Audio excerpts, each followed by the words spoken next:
Padre, queremos darte gracias en esta hora por todo lo que nos has podido dar, entregar. Gracias, Padre, por el compromiso, cada uno de los desafíos que tú nos has puesto delante. Gracias porque ellos nos han ayudado a crecer, a madurar, a ser edificados por tu palabra. Queremos en esta hora, Señor, dedicarnos al estudio de tu palabra. Háblanos a través de ella. Sé, Padre, que en tu sabiduría puedes hablarnos absolutamente a todos, con independencia de la problemática, circunstancia, crisis que podamos estar atravesando. En tu sabiduría, tú nos puedes edificar a todos y a ella recurrimos, Padre. Pido, Señor, y te expreso mi rendición absoluto para que sobre toda cosa, en medio de esta disertación, prevalezca tu palabra, prevalezcan tus principios y sea apartado, Señor, en medio de mí todo humanismo y sea un instrumento útil en tus manos para dar a conocer así tu palabra. Así como te pedimos tu bendición para nuestros hijos, los cuales seguirán a su clase también bíblica dirigida por medio de tu espíritu. Habla a sus vidas, más allá de las dinámicas de los juegos, marca sus vidas, entrega una semilla en este día para que cuando nuestros niños, aun cuando fueren viejos, nunca se aparten de tu palabra. En el nombre de Yeshua, amén y amén. Bien, mis amados, en el día de hoy estudiaremos sobre la porción Miquex. Esta porción se encuentra en Génesis capítulo 41, desde el versículo 1 al capítulo 44, versículo 17. La Haftará se encuentra en el primer libro de Reyes, capítulo 3, versículo 15 al capítulo 4, versículo 1. Y en los escritos apostólicos, el Evangelio de Juan, capítulo 10, versículo 22 al 40. Como de costumbre, vamos a partir por un resumen de esta porción que leímos hace unos minutos, ¿verdad? Para contextualizar la historia a la que nos remonta la misma. La prisión de Yosef termina cuando el faraón sueña con 7 vacas gordas que son tragadas por 7 vacas flacas, y con 7 espigas gordas tragadas por 7 espigas delgadas. Yosef interpreta los sueños diciendo que significan que 7 años de abundancia serán seguidos de 7 años de hambruna, y aconseja al faraón almacenar granos durante los 7 años de abundancia. El faraón nombra a Yosef como gobernador sobre Egipto. Yosef se casa con Asnat, hija de Potifar, y tienen 2 hijos, Manasés y Efraín. La hambruna se esparce por sobre toda la región y solo se puede conseguir comida en Egipto. 10 de los hermanos de Yosef vienen a Egipto para comprar grano. El más joven, Benjamín, se queda en casa porque Jacob teme por su seguridad. Yosef reconoce a sus hermanos, pero estos no le reconocen a él. Él los acusa de espías. Insisten que traigan a Benjamín para probar que ellos son quienes dicen ser, y pone de prisionero a Shimón como rehén. Más tarde, los hermanos descubren que el dinero que pagaron por sus provisiones les es misteriosamente devuelto. Jacob accede a enviar a Benjamín solo después de que Yehudá asume una responsabilidad personal y eterna por él. Esta vez Yosef lo recibe amablemente, libera a Shimón y les invita a una elegante comida en su casa, pero luego introduce su copa de oro, supuestamente imbuida de poderes mágicos, en la bolsa de Benjamín. Cuando los hermanos parten a la mañana siguiente hacia su casa, son perseguidos, revisados y arrestados cuando se descubre la copa. Yosef ofrece liberarlos y retener solo a Benjamín como su esclavo. Una historia bien conocida, creo que por todos, ¿cierto? Sea porque hayamos leído las escrituras, porque hemos visto comiquitas, porque hemos visto películas, series. Tenemos ya conocimiento de lo que ocurrió en la historia y por qué razón José opta por someterlos a esta lección de vida y de fe para él reconocer qué tanto habían cambiado sus hermanos y qué tanto ellos se habían arrepentido de haberlo vendido a él a Egipto. ¿Cierto? Estamos ubicados allí, ¿verdad? Ok. Entonces, el día de hoy vamos a aprender varias lecciones. ¿Ok? A partir de las cualidades de José y a partir de algunos hechos que se presentaron en medio de esta historia. Esto nos va a permitir ver a Yeshua, nuestro Mesías, quien fue sombra de Yosef. Y a su vez, Yosef fue sombra de Yeshua. Amén. ¿Y cómo estamos llamados nosotros, en lo posible, a actuar, a vivir tal cual como vivió José? Génesis capítulo 41:1 dice, al final de 2 años, sucedió que el faraón soñaba. La semana pasada leíamos las escrituras y en relación a esta historia quedamos donde Yosef le interpreta los sueños al copero y al panadero. Todos estamos ubicados, ¿verdad? Ellos son liberados. Entonces, 2 años después, prosigue esta historia que vamos a ver el día de hoy. Entonces, 2 años luego, el panadero muere y el copero vive, pero el copero se le olvidó hablarle al faraón acerca de José.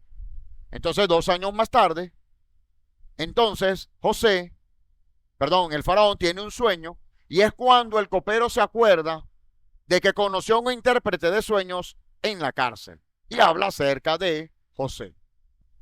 Yosef estuvo en prisión por 10 años para pagar lo que hizo a sus 10 hermanos. Y ahora se extendieron 2 años más para poner sus esperanzas en el ministro de las bebidas. ¿Qué lección nos deja esto? Hablando desde la expresión del populacho, el que la hace la paga. ¿Sí? En el mundo escuchamos que el que la hace la paga. Bueno, esto no fue la excepción para José.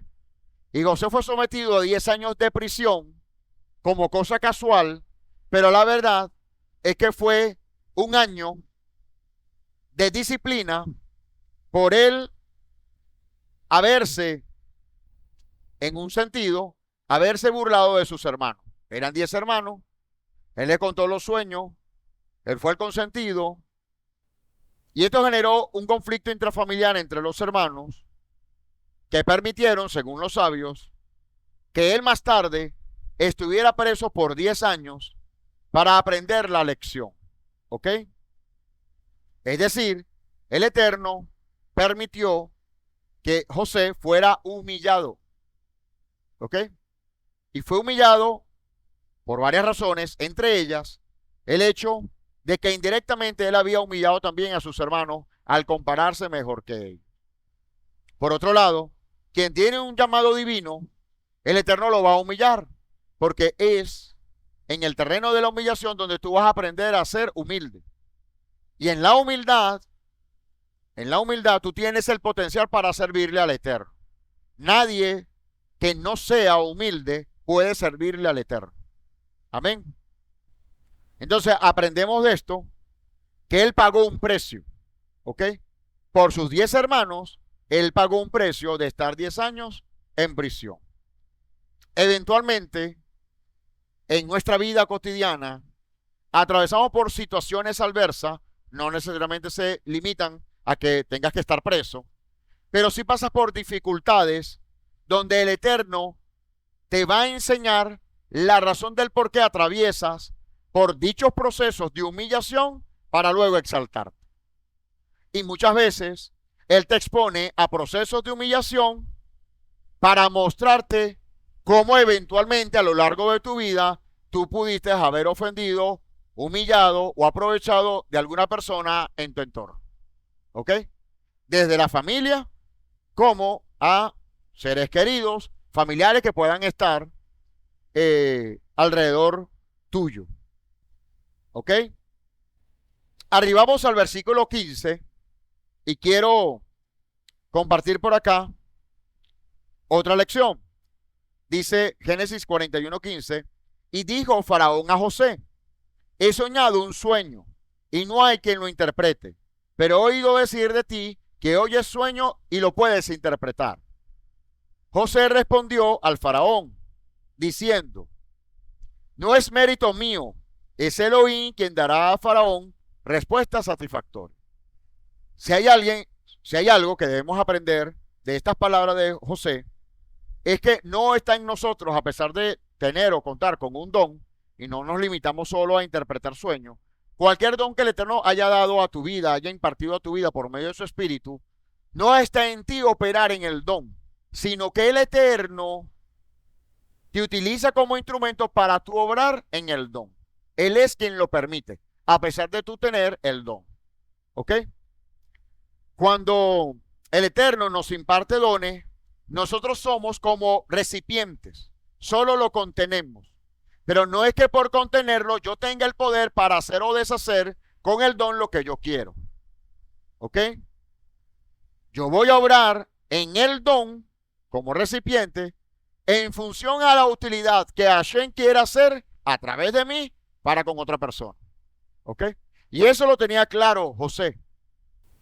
Y tenerlo claro implica dar mérito a quien lo tiene, que en este caso es Hashem. Si tú tienes un don, tienes unas capacidades, tienes unos talentos, lo debes al Eterno. Entonces, una muestra de humildad, un fruto de humildad, es que tú reconozcas que eso es gracias a Hashem y que no viene por tu mano.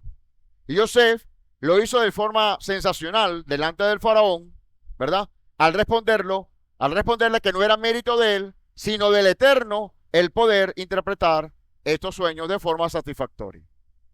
Amén. Entonces, ¿qué aprendemos de esto? Que somos recipientes de sus dones. Esto no nos da el derecho de actuar en ellos como querramos. Es el Eterno quien, finalmente, nos da una utilidad, ¿verdad?, de servicio a través de los dones. Amén. Entonces, no es mérito nuestro, es mérito de Hashem. Quiero a continuación compartir una serie de lecciones provenientes de reflexiones de un libro que se titula Sabiduría Diaria. ¿Ok? No recuerdo el nombre del maestro, un rabino que escribió este libro y que deja grandes enseñanzas y quisiera compartirla con todos.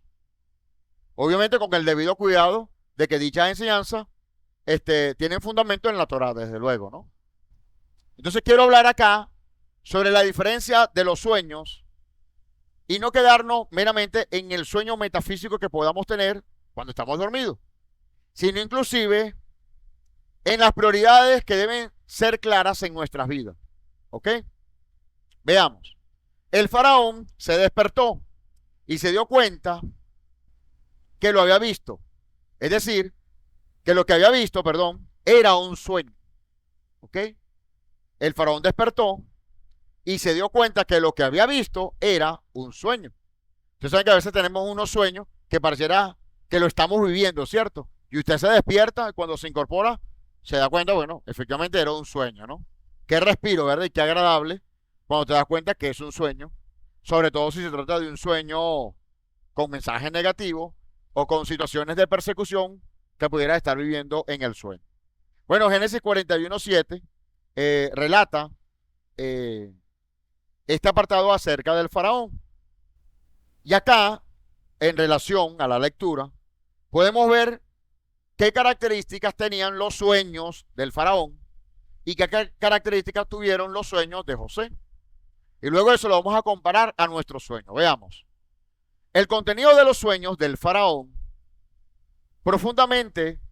diferían profundamente de los de José. El faraón soñó con animales y producción, pero no con trabajo.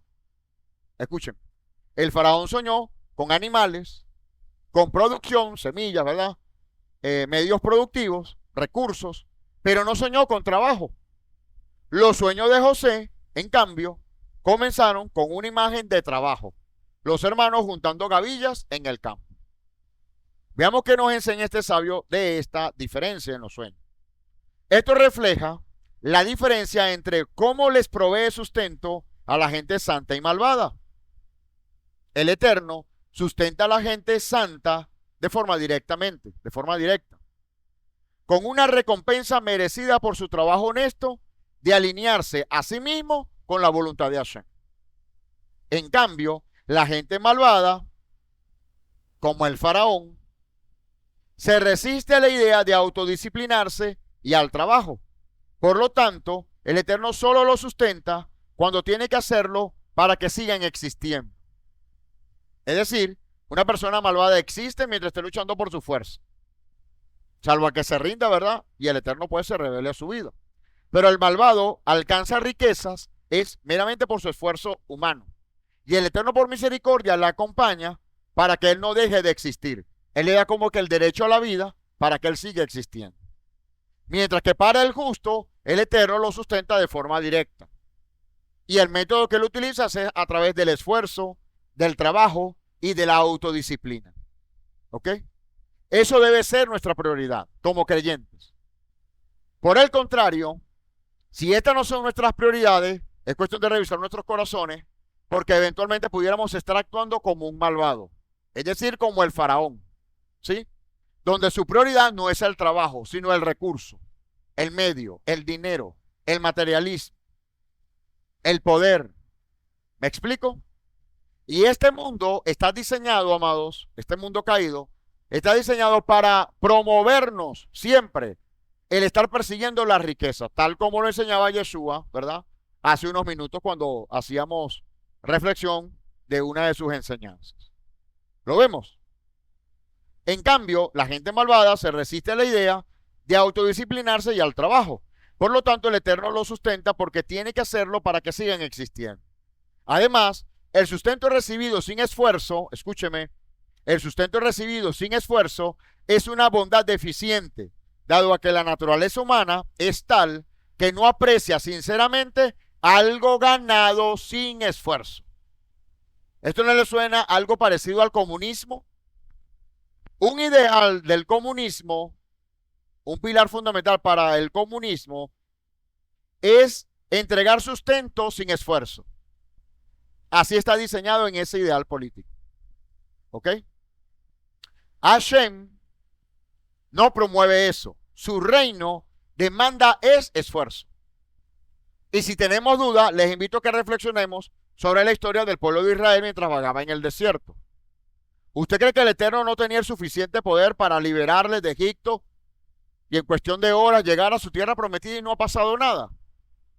Él tenía el poder para eso, pero él tenía que someterlos, a probarles su constancia, su perseverancia, su fidelidad al Eterno, su carácter, ser probado delante del Eterno.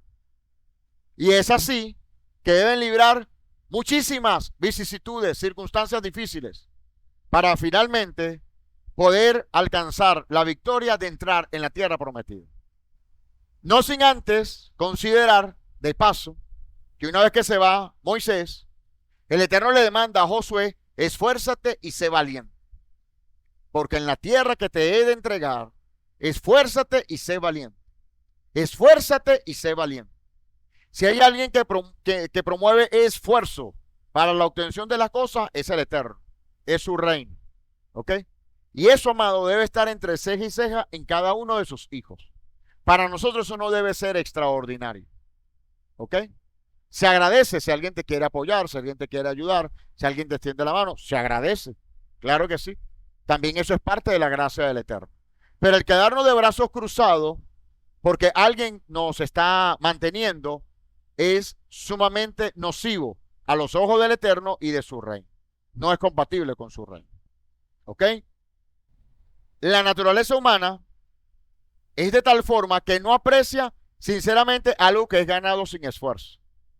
Lo que se gana sin esfuerzo, simplemente la gente no lo va a apreciar. Dicen los llaneros, puñalada en cuerpo ajeno no duele.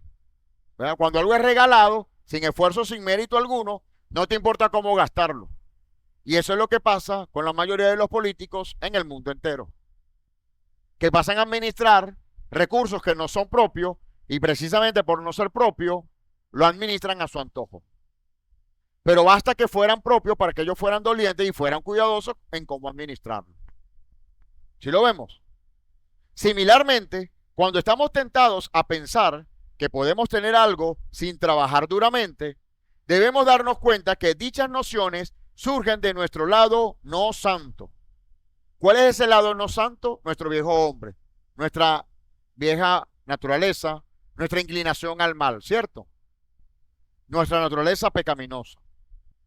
También cualquier cosa que recibimos gratuitamente está fallada o no durará. ¿Ok? Todo lo que sea gratuito, eso no va a perdurar en el tiempo. Todo lo que sea producto del esfuerzo, eso va a durar en el tiempo. ¿Ok? Este pensamiento se encuentra en la página 205 del libro Sabiduría Diaria. Y lo que hace es contrastar los sueños del faraón, sus anhelos, y cómo él interpretaba el mundo y sus prioridades, y cómo lo debe interpretar un José o un hombre justo, o un hijo del Eterno, ¿sí? Y que al comparar ambos, podamos ver nosotros que nos compete a nosotros tener por prioridad. ¿Y cuál debe ser nuestra prioridad, mi amado? Obtener las cosas por esfuerzo. Amén. Obtener las cosas por esfuerzo. Guiados, por supuesto, de la mano de Hashem. Esa es su forma de prosperar a su pueblo. Es a través del esfuerzo. Ningún momento próspero del pueblo de Israel fue alcanzado de la nada o solo por lo que se maldenomina gracia. No todo fue así, ¿verdad? Ellos conquistaron una tierra por esfuerzo. Ellos atravesaron el desierto por esfuerzo.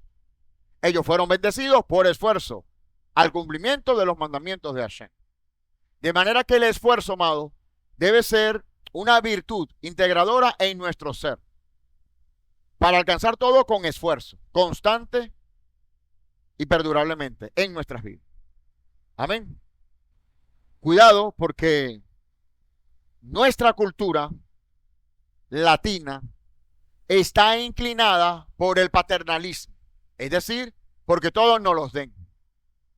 Y si no velamos y no generamos cambios en nuestra mente, en esta estructura de pensamiento, vamos a vivir, pero no como ciudadanos del reino.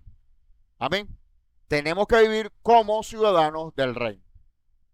Y es así que ningún esfuerzo es en vano.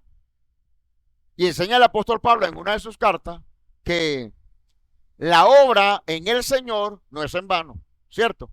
Eso es así. Pero el tema es que la obra en el Señor no se alcanza si no es por esfuerzo de por medio. ¿Qué realidades en nuestra comunidad pudiéramos contrastar hoy para valorar y atesorar esta verdad sobre el esfuerzo?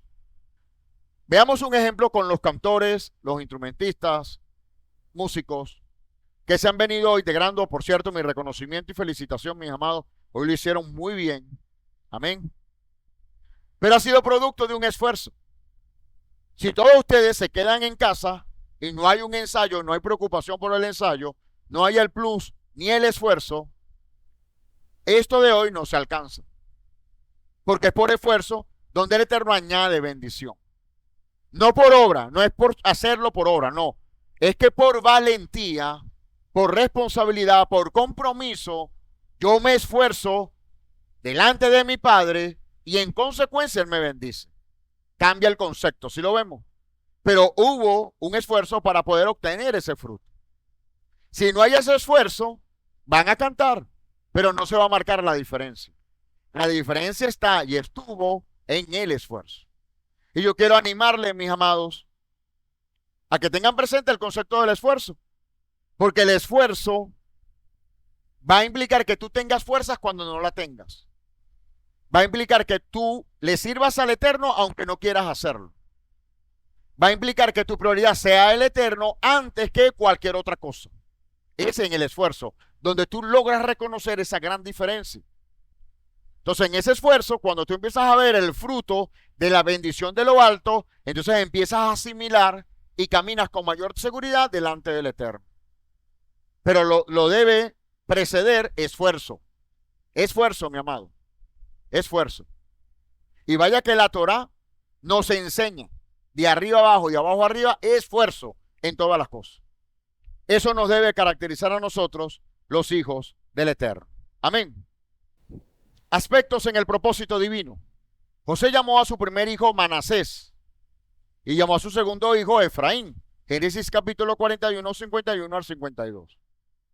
Vivir en el exilio requiere que usemos dos enfoques aparentemente contradictorios hacia el mundo en general.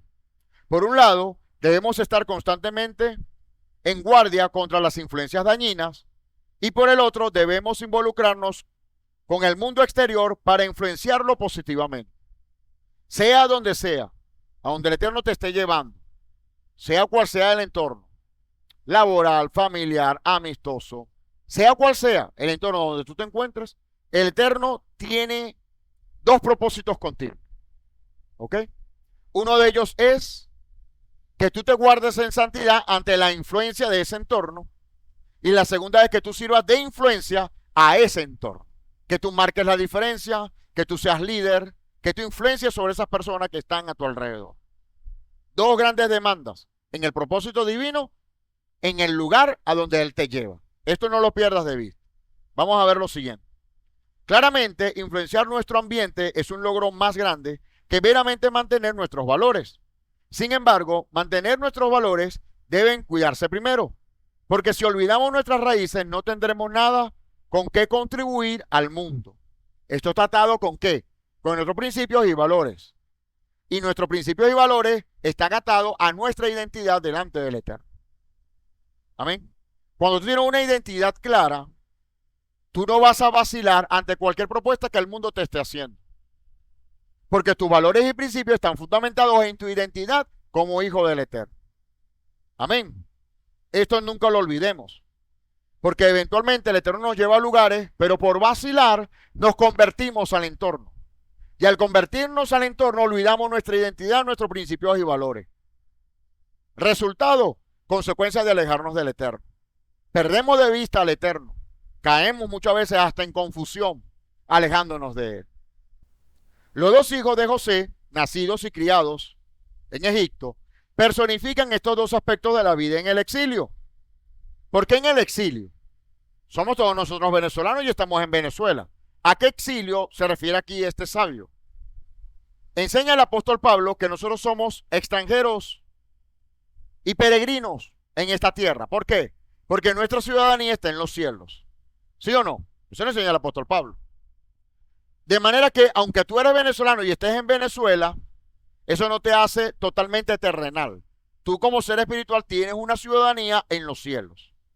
Por lo tanto, debes comportarte como un ciudadano del cielo y no como cualquier persona natural acá en la tierra. Entonces, todos nosotros estamos en el exilio porque este es un tiempo transitorio, temporal. Nuestra vida acá es finita porque es transitoria. Ella va a acabar en algún momento. Pero Hashem quiere que mientras estemos acá, en el exilio, mientras estemos acá, nosotros vivamos tras dos aspectos. Uno, viviendo por nuestros valores, cuidando nuestros valores, y otra, enseñando nuestros valores a otros. José llamó a su primer hijo Manasés. ¿Por qué? ¿Qué significa ese nombre?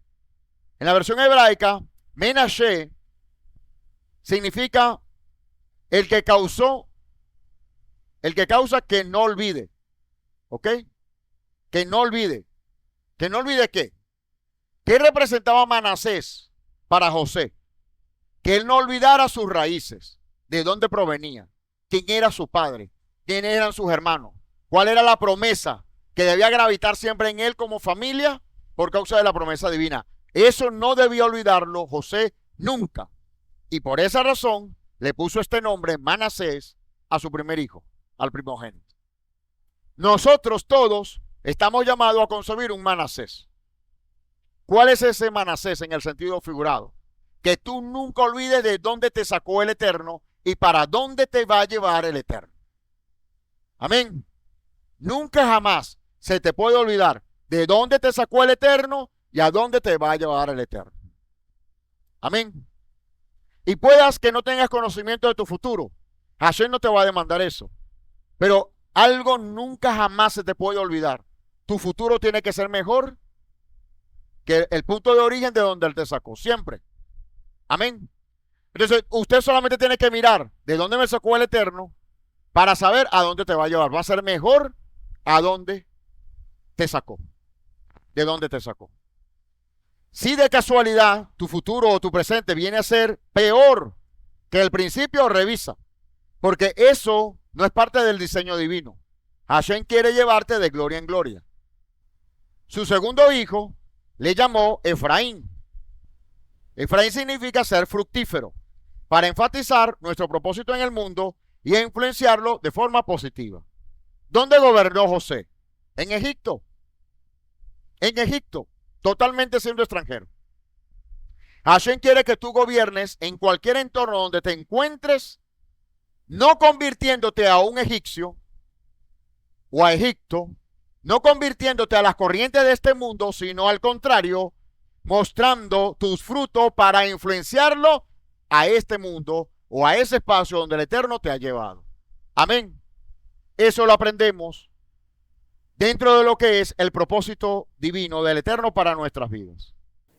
Refinando el lugar donde te encuentres. El faraón le dijo a todo Egipto, vayan a José y hagan lo que él les diga. O sea, el faraón le otorgó a él una autoridad tal que le indicaba a todo el pueblo a seguir lo que recomendara o lo que mandara hacer José. Esto se encuentra en Génesis 41:55. La sociedad egipcia estaba hundida en la búsqueda del placer carnal, egoísta, lo cual es reducido por la circuncisión. Por lo tanto, al hacer que los egipcios se circunciden, José redujo su obsesión con la indulgencia carnal.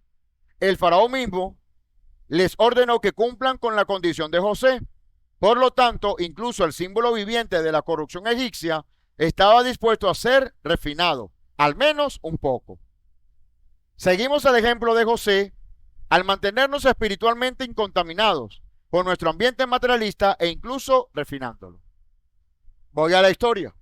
José mandó a los egipcios a circuncidarse mientras él estuvo de gobierno. ¿Usted sabía eso? Resulta, para quienes han estudiado un poco sobre la circuncisión, muy aparte de hacer una señal del pacto, es que la circuncisión quita una cobertura, ¿cierto? Quita una cobertura. Y al quitar esa cobertura, hace que la persona se purifique, influyendo en el individuo a que no dependa del mundo material ni de todo aquello que proviene de la carne. ¿Ve usted la importancia de la circuncisión? El apóstol Pablo nos enseña que debemos estar circuncidados en el corazón, nosotros creyentes de origen gentil. Y ambas circuncisiones, porque en la escritura hay tres tipos de circuncisiones: la circuncisión de la lengua, la circuncisión de la carne y la circuncisión del corazón. Nosotros estamos llamados para ser circuncidados en el corazón. Pero él tiene un efecto tan poderoso como el circuncidado en la carne. ¿Cuál es? El poder nosotros doblegar los efectos de la carne. El quitar nosotros, de nosotros mismos, toda cobertura que nos lleva a pecar, que nos lleva a estar ciegos, que nos induce a depender del materialismo. Eso lo alcanza una persona que tiene un corazón circuncidado. Y eso lo enseña el apóstol Pablo, y estamos todos llamados a estar circuncidados en el corazón. Ahora, estos egipcios, siendo circuncidados en la carne, podían tener dominio sobre el placer egoísta carnal. ¿Y qué nos habla esto, mis amados? Que muchas veces cuando no podemos doblegar nuestra carne, posiblemente es que no estemos circuncidados en el corazón. Necesitamos nacer de nuevo. Entonces, un llamado que hace el Eterno es primero a que nos circuncidemos en el corazón, tal como lo enseña la Torá, tal como lo enseña el apóstol Pablo, para que el placer carnal egoísta no tenga dominio sobre nuestro ser, sobre nuestro cuerpo. Amén. Esto es importante. José refinó a los egipcios con el mandamiento de la circuncisión. ¿Qué implica refinar? Hacerlo mejores personas. Nosotros estamos para servir de influencia a que nuestro entorno sea mejores personas. ¿Sí lo vemos? Mis equipos de trabajo dicen groserías, pero basta que llegue yo y ahí más nadie habló grosería más nunca. Hasta que me vaya, ¿no? Por supuesto. ¿Por qué? Porque he servido de influencia para que ellos no digan grosería. Y yo no les tengo un aviso que está prohibido, les he prohibido, ¿no? Simplemente que he generado un respeto donde de forma indirecta ellos no van a hablar groserías si yo estoy allí presente. Porque he servido de influencia. Yo los estoy refinando. Porque cada vez que ellos hablen mal, ¿qué va a pasar? Van a pecar delante del Creador. ¿Sí? se van a hundir mucho más en la carnalidad egoísta, en este particular de hablar grosería. Pero cuando tú influyes positivamente y ellos evitan eso, entonces tú estás sirviendo de instrumento para refinar a ese entorno donde tú te encuentras. Amén. ¿Está claro el concepto? Entonces estamos llamados, en el sentido figurado, para circuncidar a otros. No porque te va a perseguir a la gente con un cuchillo, no. No, sino de servirle de influencia para que esas personas sean más refinadas y, ¿por qué no?, puedan incluso hasta conocer al Eterno. Amén. Otra lección, el valor de una plegaria. El valor de una plegaria. Después de haber preparado un regalo para enviar al virrey, Jacob oró. Dijo, que el Eterno Todopoderoso haga que el hombre sea misericordioso con ustedes. Vean la oración. ¿Ah? Eso es una oración. Aquí hay varias lecciones dentro de la lección, ¿verdad? ¿Qué podemos hacer como padres? Orar por nuestros hijos. Señor, que tenga buena suerte. Que él sea bendecido. Pero ¿cómo? Ubica el cómo en la plegaria. ¿Cómo? ¿Cómo fue la oración de Jacob en el cómo? Que ese hombre sea misericordioso con ustedes. ¿Cómo oramos muchas veces? A favor de nuestros hijos, pero en detrimento de todo aquel que está alrededor. Destrúyelos, mátalos. Sí, consúmelos. Que el entorno tenga misericordia de mis hijos. Por ejemplo, pudiera ser una oración. Ojo, hay lugar, cuando hay enemigos, para orar en contra de ellos. Las escrituras nos enseñan eso. Solo que no debe ser bajo la sed de venganza, o de ira, o de rabia, no. Sino en la justicia del Eterno. Ahí cambian las palabras. Ahí cambia la intención. Ahí cambia la actitud. Pero eso es otro tema. Ahora, el valor de la plegaria en que está. Fíjense el ejemplo de Jacob. Él oró por sus hijos para que tuvieran misericordia de ellos. La sabiduría convencional dice que la plegaria es necesaria solo en situaciones desesperantes. Por lo tanto, como los hijos de Jacob asumieron que dado que el virrey estaba reteniendo a su hermano debido a que sospechaba que ellos eran ladrones o espías, sería suficiente con tranquilizarlo con un regalo. De las palabras de Jacob o sus hijos, sin embargo, aprendemos que incluso cuando un resultado favorable parece ser perfectamente natural, nunca debemos asumir que podemos llegar a él sin la asistencia divina. Uno de los males que vive el creyente en este siglo, mis amados, es a vivir tan confiado que no encomienda al Eterno lo que le toca hacer. Voy a algunos ejemplos, ¿verdad? Supongamos que yo vendo desayuno, no sé por qué me viene esta idea, ¿no? Pero yo vendo desayuno y yo sé que yo cocino bien. Y como siempre he tenido buenas ventas, llega un punto que yo confío en mi propia fuerza. ¿Ves? Y como me ha ido bien, yo simplemente lo voy a seguir haciendo y yo doy por sentado que me va a ir bien. Pero ¿qué tal si viene una aflicción? ¿Qué tal si tengo una pérdida en los alimentos? ¿Qué tal si me roban? Entonces allí es donde debo de inclinar mis talentos, mis capacidades, aún sabiendo que soy bueno, en las manos del Eterno. Padre, un día más voy a hacer el desayuno, pido tu protección divina, pido que pueda hallar gracia para poder vender todo este producto que estoy preparando, ¿verdad?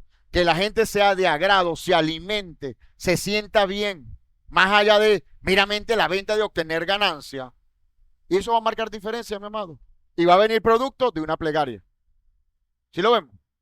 Va a venir producto de una plegaria. Ahora, ¿cuándo te das cuenta y cobras conciencia de eso?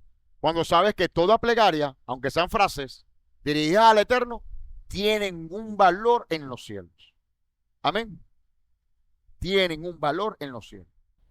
De las palabras de Jacob a sus hijos, sin embargo, aprendemos que incluso cuando un resultado favorable parece ser perfectamente natural, escuchen, perfectamente natural, nunca debemos asumir que podemos llegar a él sin la asistencia divina. Siempre debemos orar, y no como medida secundaria, sino como una medida primaria. Porque estoy seguro que todos oramos en los momentos de angustia. Cuando sabemos que ya se nos acabaron las fuerzas, ya no podemos, ahí oramos sin duda. Pero ¿qué tal si oramos desde antes, a pesar de contar con todos los recursos? Eso me lo ha enseñado papá. Muy agradecido. Cuando yo voy a pasear con mis hijos, A pesar de saber que cuento con recursos, yo oro al Eterno. Y le doy gracias al Eterno por la oportunidad que me está brindando en ese momento. Cambia tu actitud cuando tienes esa dependencia directa con Él. A pesar de que debemos crear canales naturales para facilitar las bendiciones del Eterno, debemos darnos cuenta que el Eterno, que está más allá de lo natural, controla cada aspecto de nuestras vidas. Cuando nos damos completamente cuenta de esto, percibimos que las ocurrencias naturales de nuestras vidas son de hecho todos milagros investidos en esta naturaleza. Qué hermoso eso, ¿verdad? Hace unos años, con uno de mis cuñados conversábamos y yo a cada momento le daba testimonio de lo que el Eterno permitió hacer en mi vida. Y en algún momento él me reprochó, me dice, Rafael, no digas eso. Tú estás bien es porque tienes un buen empleo. Eso no es un milagro del Señor. Le puse la mano en el hombre, hermano, ¿sabes qué? Cambiemos el tema, no hablemos más de esto. Me sentí altamente ofendido. Sobre todo cuando las palabras venían de un creyente. Porque si es alguien que no conoce al Eterno, bueno, es por ignorancia, no conoce al Eterno. Pero por alguien que se supone conoce al Eterno, tiene una relación con Él, ¿verdad? Sujetar algunas cosas a la suerte me parece una falta de respeto. Al nombre del Eterno, ojo. Al nombre del Eterno, no a mí. Al nombre del Eterno. Amén. Tenemos que aprender, amados, a ver al Eterno en cada detalle. Cada vez que nos fue bien, el Eterno sí lo permitió.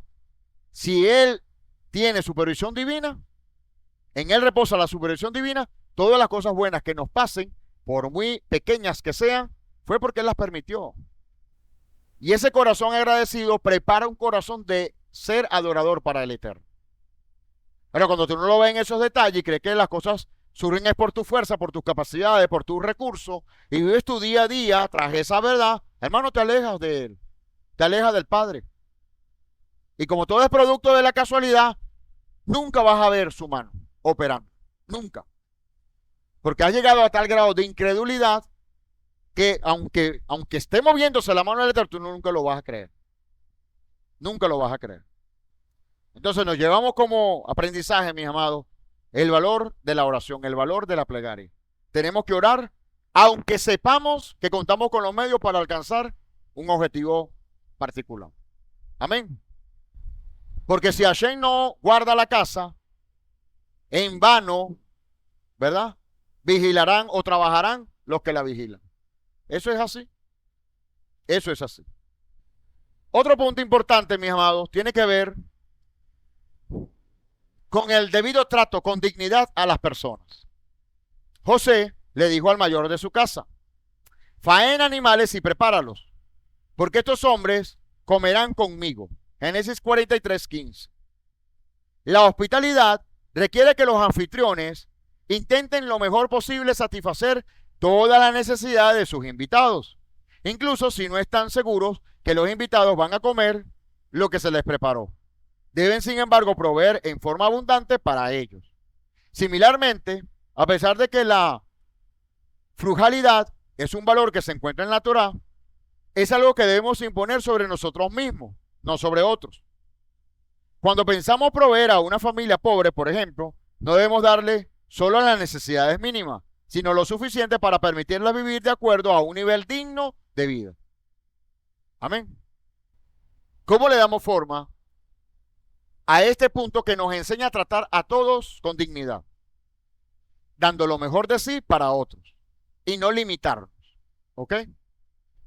Por ejemplo, cuando yo le he ofrecido la cola a alguien, si yo sé que va en la ruta a donde yo voy, de mi destino, siempre es una máxima para mí, ¿a qué hora sales? Porque si yo coincido a la hora, así como te pude bendecir en mi ida, te puedo bendecir en mi venida. ¿Sí lo ven? ¿Por qué? Porque he aprendido de mi padre a tratar a la gente con mayor dignidad. Tratar a la gente con dignidad es apoyarle mucho más del apoyo que pudieran pedirte. Si en un momento dado te están pidiendo un apoyo, ir mucho más allá, poder bendecir mucho más allá, ¿ok? O bendecirles con algo que ellos mismos no están esperando dicha bendición. ¿Lo vemos? Recientemente le brindaba el apoyo de traslado a un amigo. Él labora en San Mateo como voy en la ruta, él me dice, bueno, hermano, me puede dejar a la orilla de la autopista, queda algo cerca del centro de San Mateo, muy temprano, yo me puedo ir caminando. Como yo no tenía ninguna limitante en cuanto al horario, yo bajaba en San Mateo y lo dejaba allí en su trabajo.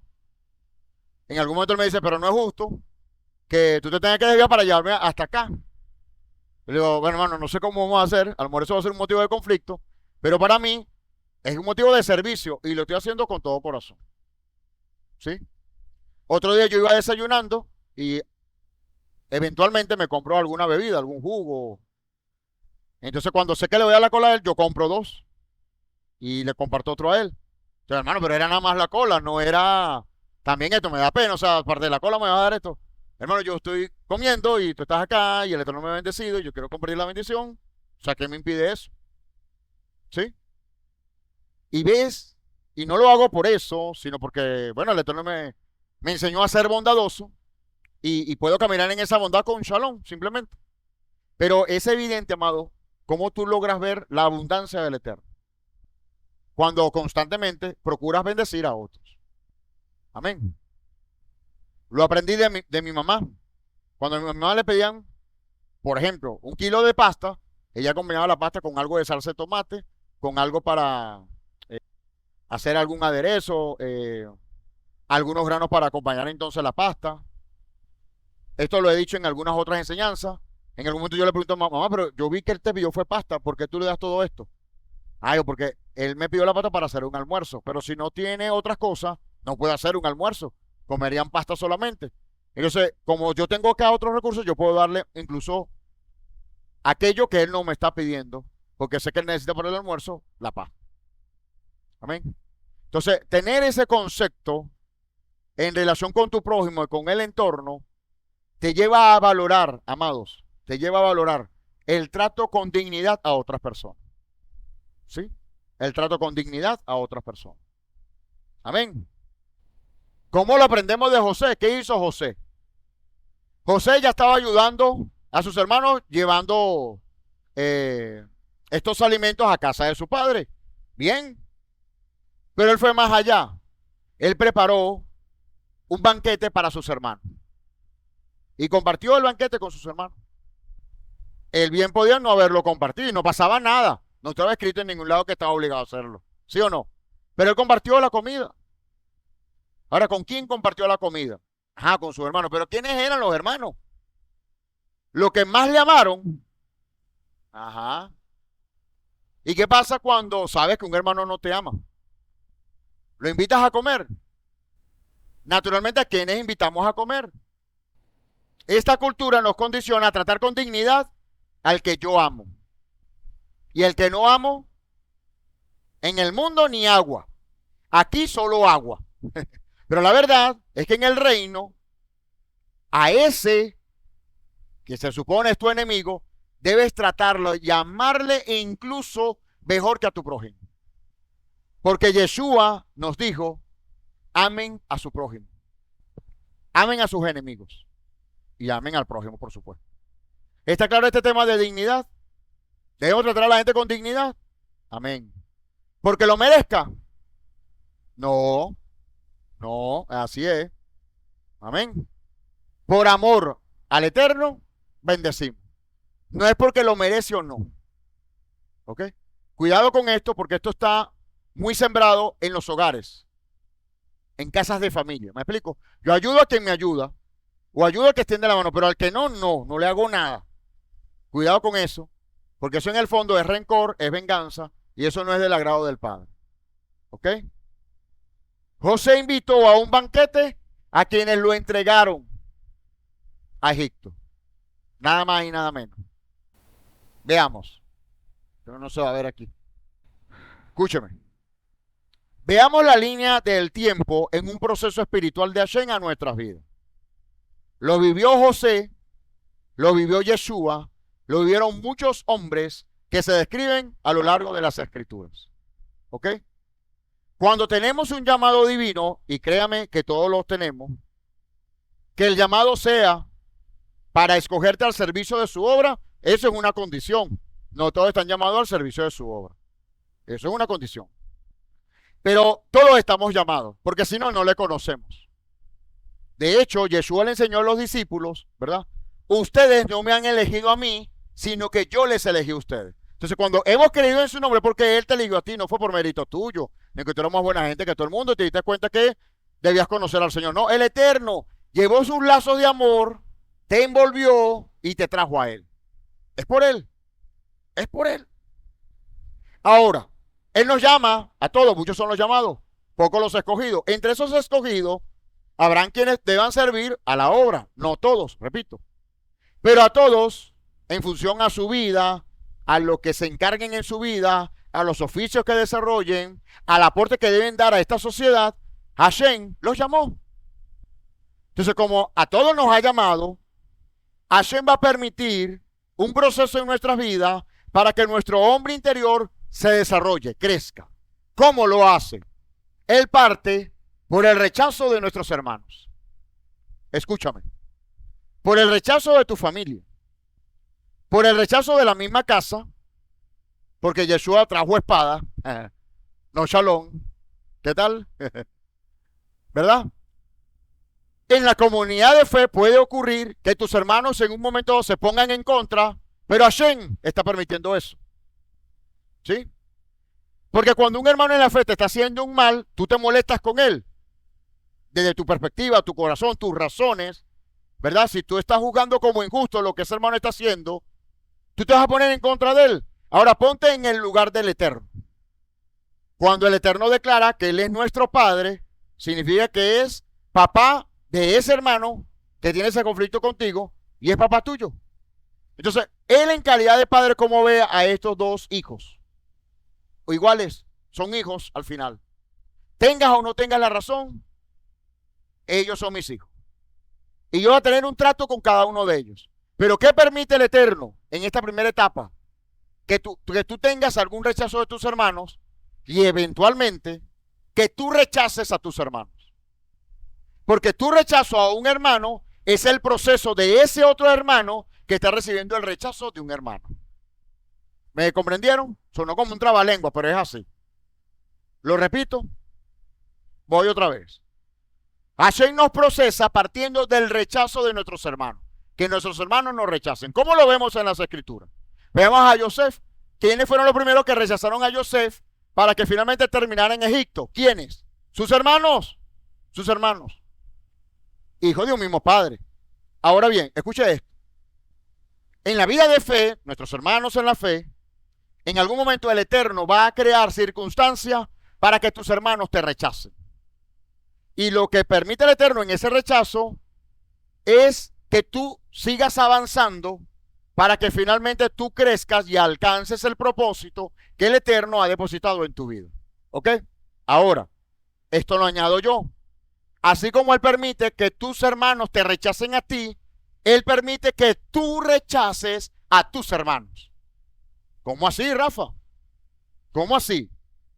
Bueno, resulta que cuando tú rechazas a tus hermanos, ahora me pongo en el lugar de ese hermano, él está recibiendo un rechazo como parte del proceso divino que el Eterno está permitiendo en su vida.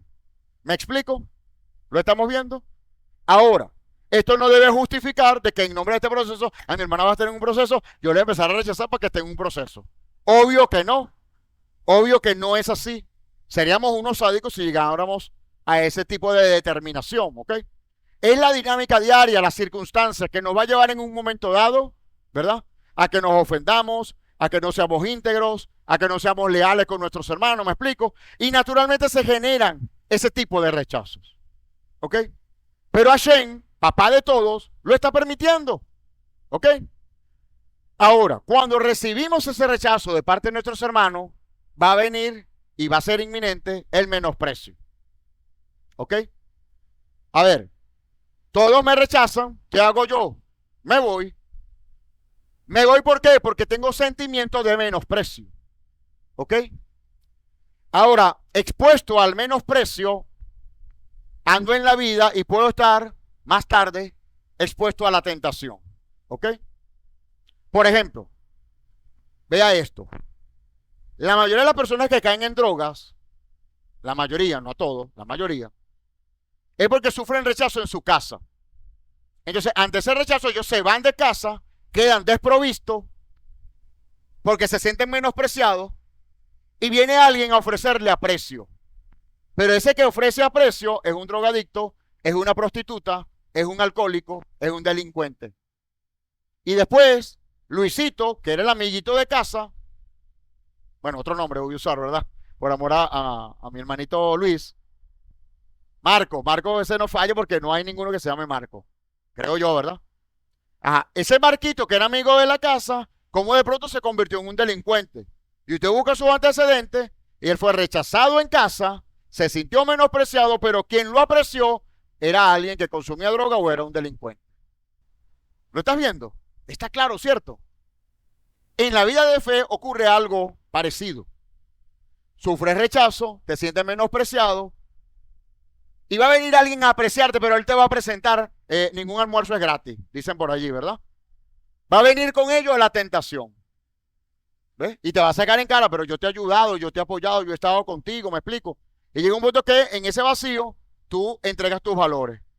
Bueno, es verdad, y cuando vienes a ver, esa persona que inició con un menosprecio se aparta por completo de la fe en el Eterno. Eso pasa.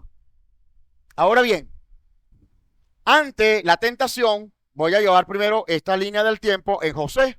José sufrió rechazo, fue menospreciado y fue tentado. La diferencia con José es que José no accedió a la tentación. ¿Se acuerdan? ¿Cuándo fue tentado? Por la esposa de Potifar, ¿cierto? Como él no accedió, ¿qué pasó? ¿El Señor lo bendijo de una vez? No, papá, va a la cárcel.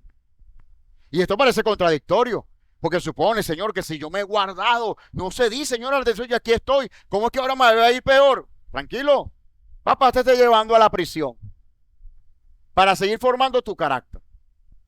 Me fuiste fiel en la tentación, es verdad, pero aún necesito desarrollar carácter. Y para desarrollarlo te tengo que exponer a la cárcel. Seguían las pruebas. Seguían las pruebas. ¿Lo estamos viendo? Mire, mi hermano, con una pinza en su ser interior, haga la tarea hoy. Agarre cualquier episodio de su vida. Pero te voy a empezar por el rechazo de alguien. Alguien me rechazó, voy a agarrarlo. ¿Y qué pasó después de allí? Hermano, esta línea del tiempo no falla. Créame. No falla. Aquí hay sabiduría de lo alto. Esto no falla. Quien fue rechazado se siente naturalmente menospreciado. Menospreciado, él va a ser expuesto a la tentación. ¿Por qué? Porque Hashem necesita probar en ese corazón, por encima del rechazo de sus hermanos, él necesita probar fidelidad, lealtad en ese corazón. El punto es que no somos tal cual José y muchos aquí en la tentación nos caemos, accedemos. ¿Me explico? Entonces, el Eterno al final te lleva a alcanzar la victoria, ¿verdad? Y el propósito, pero la vía tarda mucho más. ¿Okay? Son años de proceso muchas veces. Entonces, el secreto está en que no cedamos a la tentación a pesar de caer en la prisión. Ahora, voy al ejemplo negativo de que después de ser tentado, tú pases a la prisión. ¿Cómo es la prisión? No es que literalmente te llevaron a un calabozo. Es que tu vida se encuentra encerrada dentro de un calabozo. ¿Cómo así, Rafa? Yo voy a mi casa, voy al trabajo, comparto ¿cómo así? Ah, hermanito, créame, que en lo espiritual es facilito ponerle barrotes a la vida de una persona. Donde hagas lo que hagas, no produce fruto. Aunque te esfuerzas, no produce fruto. Y si obtienes un poquito, viene la contraparte que te va a hacer gastar lo poquito que generaste. Una prisión. Es una perfecta prisión espiritual. Gentes viven de esa manera, amado, en una prisión. ¿Cuál es el secreto en la prisión? Y lo aprendemos de José. Ajá. Por un lado la confianza, pero por otro, la lealtad. Cuando tú eres leal al Eterno, a pesar de estar pasándola mal, porque ser leal al Eterno, cuando todo está perfectamente bien, amado, todo el mundo, levitas, vuelas, tienes poder. ¿Me explico? Pero que tú estés mal y aún así sigas leal al Eterno, hermano, yo he vivido esos fuegos. Yo he vivido los fuegos. Y eso fue lo que hizo José. Estando preso, siguió siendo íntegro A tal punto que el mayordomo, el mayor de la cárcel, le dio la confianza de que él administrara la cárcel, siendo él el preso, imagínense ustedes. ¿Por qué? Porque fue leal al Eterno. Usted es leal al Eterno y la gente confía en usted. ¿Usted sabía eso? Básico. Usted es leal al Eterno y la gente confía en usted. Amén. Entonces, después de esa prisión, tú empiezas a ver su mano. Es como cuando el copero y el panadero le hablaron de los sueños y ellos salieron en libertad. Él se vio como un instrumento del Eterno y fue un instrumento del Eterno. ¡Qué bueno!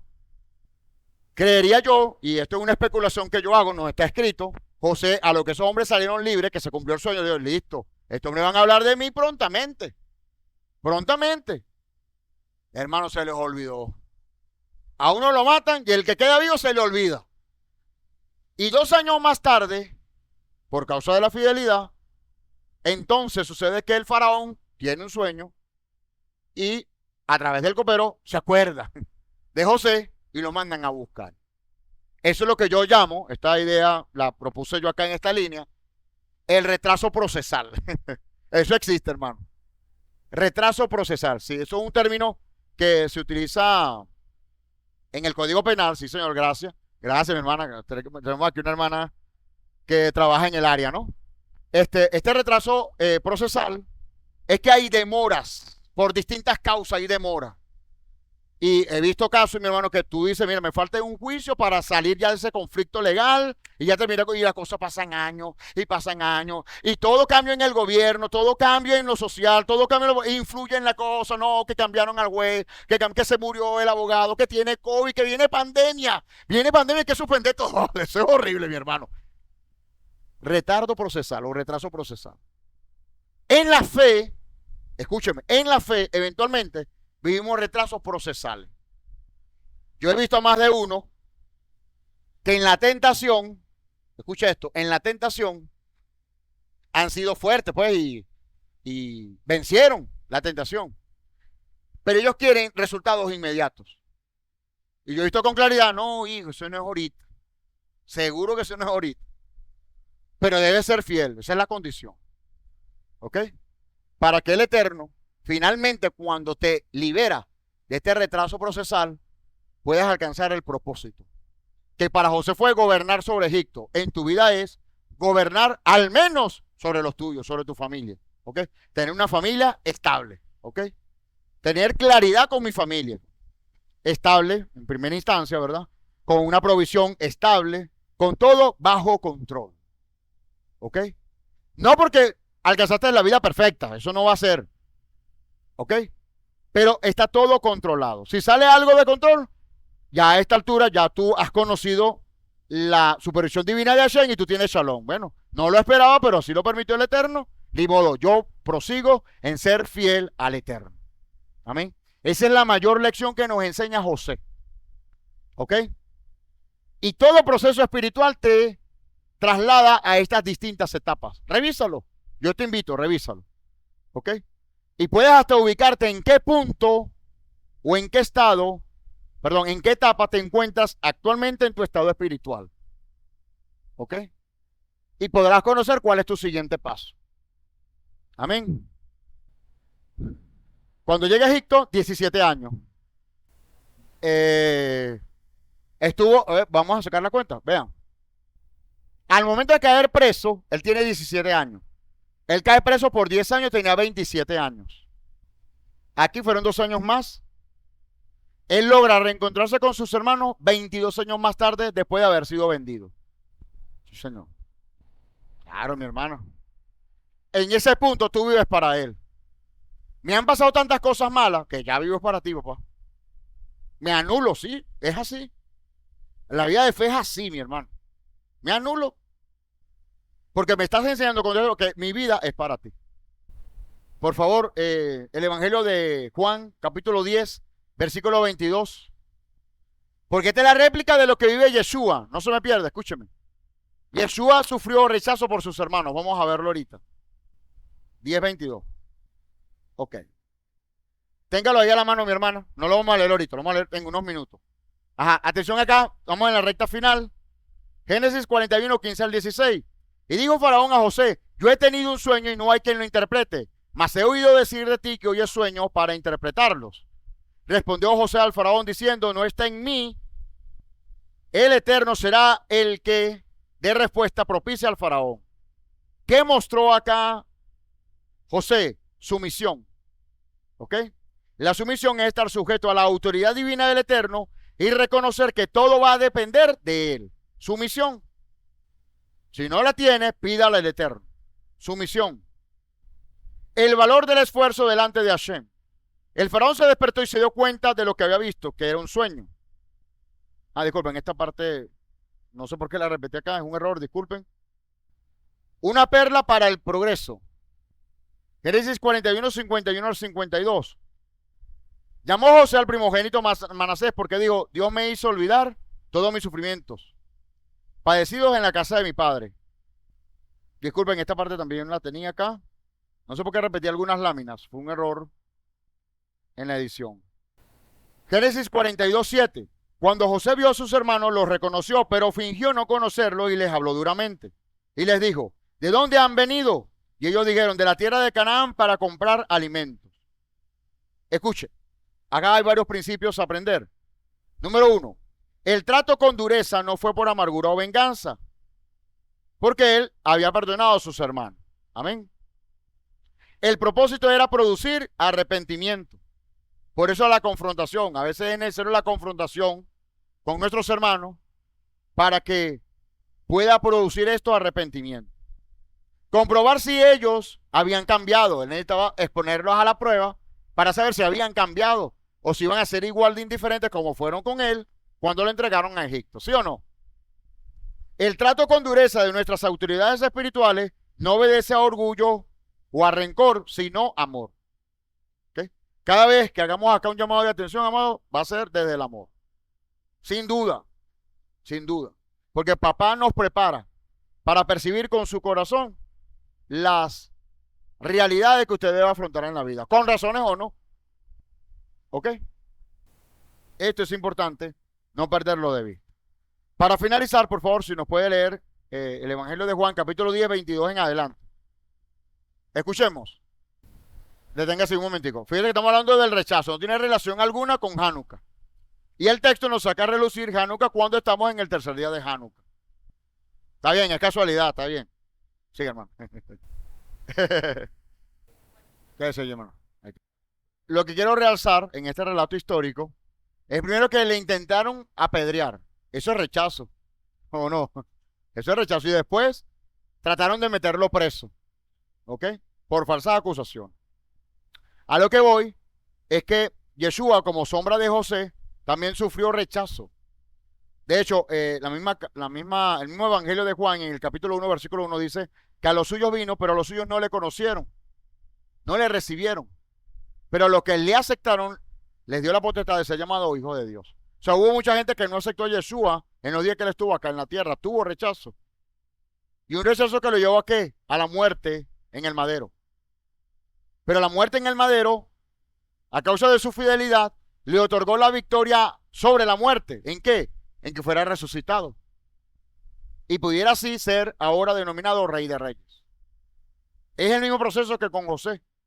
Y es el mismo proceso al cual tú debes exponerte para que Hashem haga su obra poderosa en tu vida una vez que te saques de la cárcel. Amén. Nunca se nos olvide eso, mis amados. Y tendremos shalom al respecto de los procesos espirituales que el Eterno permite en nuestras vidas. Amén, mis amados. Shalom para todos. De esta manera culminamos con esta enseñanza.